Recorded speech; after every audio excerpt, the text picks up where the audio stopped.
예, 그 다음에 이제 2장 파트가 나와 있는데요. 공인중개사 제도가 나와 있어요. 공인중개사 파트.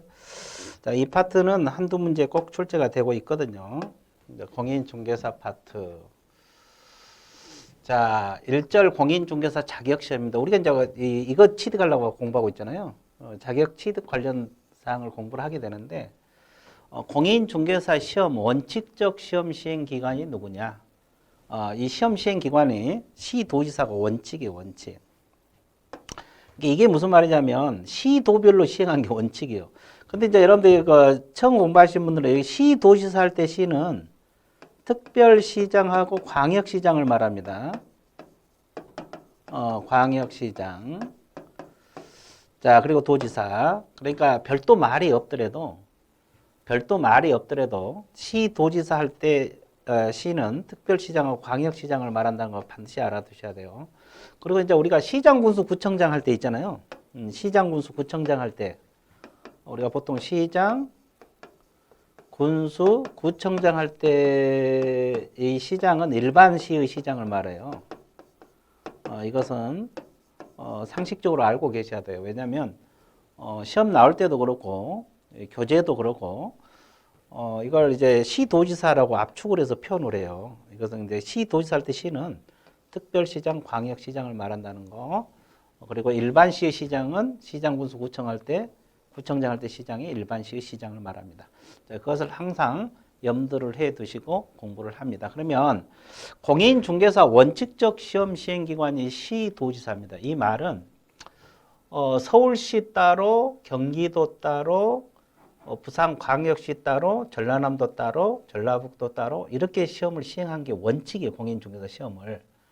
근데 그렇다 보면 이제 어떤 문제가 발생해요? 뭐 서울서 출제된 공인중개사 시험은 시험 난이도랄지 이런 것이 다 틀려질 수 있잖아요. 방법이랄지. 그래서 균형이 안 맞아. 뽑는 인원도 달라지고.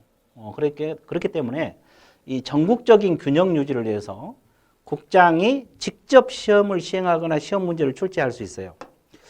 국장이 직접 시험 문제를 출제하거나 시험을 시행할 때는 공인중개사 정책심의위원회라고 있거든요. 이 정책심의위원회 의결을 거쳐야 돼요. 그러면 예외적 시험 시행자는 국토교통부 장관인데 국장이 시험을 시행할 때는 정책심의위원회 의결을 거쳐서 하게 돼 있어요. 정책심의위원회는 조금 이따 배울 겁니다. 이 정책심의위원회잖아요. 이 위원회라는 것은 여러 명으로 구성되어 있어요. 그러면 혼자서 결정한 것보다는 여러 명 의원들의 의견을 종합해서 듣고 국장이 이제 시험을 시행하거나 시험 문제를 출제하면 훨씬 더 합리적이겠죠. 그래서 이걸 알고 있으면 돼요. 그래서 이제 여기서 가장 중요한 것이 원칙적 시험 시행 기관은 시도지사, 예외적으로 국토교통부 장관이라는 거 이게 뒤바뀌면 안 됩니다. 지금 우리나라에서 공인중개사 시험을 시도별로 시행하지 않고 있잖아요. 지금 전국적으로 통합적으로 하고 있지. 그러다 보니까 시험 시행 기관이 국토교통부 장관이라고 생각하기 쉬워요. 그런 게 아니에요. 원칙은 시도지사고 예외적으로 국장이란 거 이거 뒤바뀌면 안 됩니다. 근데 이제 지금 아직까지는 뭐 시도별로 시행 안 하고 있어요. 여러 가지 문제점 때문에. 근데 원칙은 시도지사, 예외적으로 국토교통부 장관. 국토교통부 장관이 시험을 시행하고자 할 때는 정책심의위원회라고 있는데 의결을 거쳐서 하게 돼 있다는 거. 정책심의위원회는 의결사항도 있고 심의사항도 있고 그러거든요. 이것은 의결사항이라는 것도 명확하게 여러분들이 정리를 해 두시면 좋겠습니다. 자, 그 다음에 시험 시행 업무 위탁이 나와 있어요. 근데 생각을 해보세요, 여러분들요. 시도지사나 국토교통부 장관이 지금 공인중개사 시험 시행한다고 자기들이 직접 하겠어요? 다른 업무도 바쁜데. 이게 그러면 어차피 위탁을 해요, 위탁. 지금 현재 공인중개사 시험은 어디서 시행하고 있습니까? 한국산업인력공단에서 위탁을 받아서 하고 있어요. 한국산업인력공단에서. 왜냐하면 이제 시도지사나 국장이 위탁을 해주는 거죠. 그러니까 여기서 봐보세요. 시험 시행 기관장은 그랬어요. 시험 시행 기관장이 원칙은 시도지사 예의적 국장이잖아요. 시험 시행기관의 업무를 공공기관 운영에 관한 법률에 의한 공기업, 준정부기관, 협회. 자, 공기업하고 준정부 협회에다가 위탁할 수 있다 그랬어요. 그러니까 산업인력공단이 지금 이쪽에 들어가죠. 그래서 위탁을 해서 시행을 하고 있다는 건데 여기서 주의할 것은 학교는 안 들어가요. 이제 우리 과목을 공부하다 보면 부동산 관련 학과가 개설되는 학교가 있거든요. 학교는 교육 업무는 위탁을 받아서 수행할 수가 있는데 시험 시행 업무는 학교는 빠집니다. 부동산 관련 학과가 개설된 학교 여기에 빠져요. 시험 시행 업무는 공기업하고 준정부기관, 협회에서 위탁을 받아서 처리할 수 있다는 거. 자, 이것만 명심을 해 주시면 되겠고, 그 다음에 시험 시행 기관장이 시험 시행하는 업무를 위탁할 때는 위탁받은 기관의 명칭, 어느 기관, 대표자면서 위탁 업무 내용을 간보에 고시를 하게 돼 있어요. 간보에 고시를 하게 돼 있다는 거, 간보에 고시를 하게 돼 있다는 거, 간보에 고시하게 돼 있다는 거, 간보에 고시하게 돼 있다는 거, 이걸 알고 있습니다. 왜냐하면 시험 시행 기관장이 업무를 위탁을 했는데 일반인들은 이 업무가 위탁이 됐는지 안 됐는지 자체는 모르잖아요. 그러니까 이것을 간보에 고시하게 돼 있다는 거 알고 있으면 되겠습니다. 자, 그 다음에 이제 시험 시행 기관장은 원칙은 시도시다 예외적으로 국장. 근데 이분들이 직접 한 게 아니라 위탁을 해서 한다는 거. 수탁기관은 공기업 중개협회. 그 다음에 여기서 위탁을 받아서 한다. 그렇게 위탁을 했을 때는 간보에 고시를 하게 된다는 거. 이걸 염두에 주면 되겠고. 그 다음에 응시 자격 보세요. 공인중개사 시험 응시 자격. 자, 성별 제한 없습니다. 그래서 지금 우리가 이제 공부하신 분들은 남녀, 불문, 학력 제한 없어요.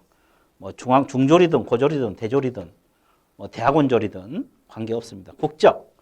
자, 관계 없어요. 외국인도 시험 볼 수 있어요. 외국인. 그래서 이제 제가 강의를 쭉 해오면서 이제 학원 강의도 많이 했습니다만은 해오면서 외국인도 가르쳐 봤거든요. 미국 국적을 가지신 분, 캐나다 국적을 가지신 분, 이분들도 공부하러 오신 분들이 있어요. 그래서 이제 그 미국에서 오신 분은 합격을 하고 간 적이 있어요. 그분은 원래 우리나라 교포였는데 이제 한국에 들어와서 이제 살려고 미리 준비를 하고 온 적도 있어요. 그래서 뭐 그분들도 공부를 해서 합격을 했는데 국적 불문입니다요. 이제 외국인이든 내국이든 합격만 하면 나오고 그 연령 불문이에요. 그러니까 여기서 미성년자도 시험 봐서 합격하면 자격증 나와요. 그래서 지금 뭐 요즘은 최연소 합격자 이런 거 발표를 안 하는데 과거에는 최연소 합격자, 최고령 합격자, 수석 합격자 다 발표를 했거든요. 그때 보면 최연소 합격자가 보면 뭐 만 17세, 뭐 고등학교 뭐 이 정도 합격하신 분들이 나오거든요.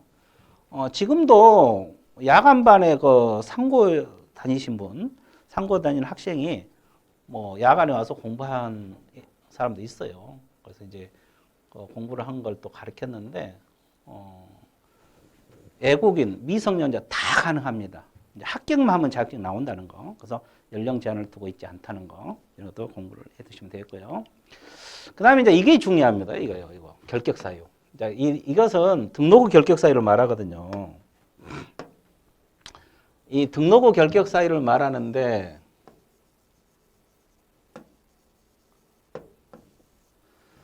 등록후 결격 사유를 말하는데 원칙적으로 시험 응시가 가능하다.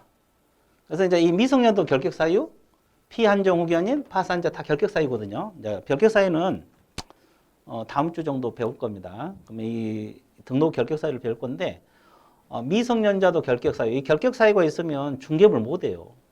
시험 봐서 합격하면 자격증 나옵니다. 파산자도 마찬가지. 중개업은 못 하지만 시험 봐서 합격하면 자격증 나와요. 피한정 후견인도 마찬가지예요. 그래서 이분들도 시험에 응시해서 합격하면 자격증이 나와요. 그러니까 특히 또 집행유예 받으신 분, 간혹 가다가 집행유예 받고 공부하러 오신 분도 있거든요.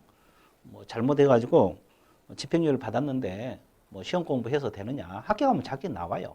다만 집행유예 기간 끝날 때까지 중개업을 못하는 것이지. 그분들은 기다리면 이제 할 수 있는 거지. 일단 공부해가지고 합격하면 자격증 다 나옵니다. 그래서 이 기간 중에서 합격하면 자격증 나온다는 거 반드시 기억을 해주셔야 돼요. 이게 중요하고. 자, 그 다음에